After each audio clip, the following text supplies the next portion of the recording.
চট্টগ্রামের পাহাড়ি অঞ্চলের গাছে গাছে ঝুলছে বুনো ফল। আঙুরের মতো দেখতে ফলটির নাম রক্তফল বা রক্তকোটা। লাল টকটকে ফলটি টক ও মিষ্টি হওয়ায় বেশ জনপ্রিয়। ভিটামিন সি ও আয়রন সমৃদ্ধ রক্তকোটা বিক্রি করে লাভবান হওয়ায় বাণিজ্যিকভাবে চাষের উদ্যোগ নিচ্ছেন কৃষকরা।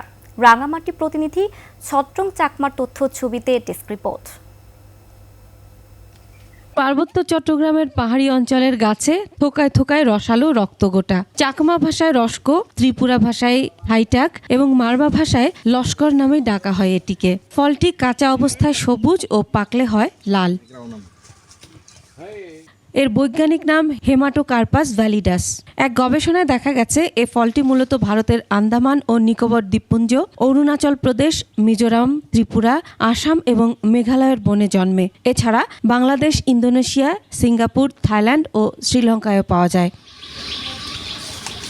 খোসা ও বিচির মাঝখানের অংশ লাল রসে ভরা। ফেব্রুয়ারিতে ফুল আসে, এপ্রিল থেকে জুন পর্যন্ত পাওয়া যায় ফল।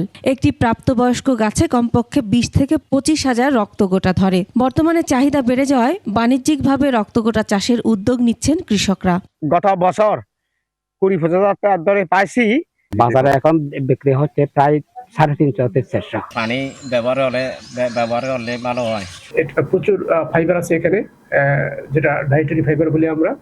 আপনার ভিটামিন এ আছে, ভিটামিন সি আছে, ভিটামিন B6 আছে এবং অনেকগুলি মিনারেলস এতে আছে। এটা আপনার পাহাড়িরা কিছু ঔষধি কাজে ব্যবহার করে।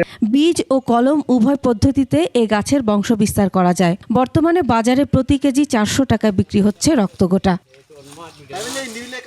Masuma Lisa, desk report, 21 television.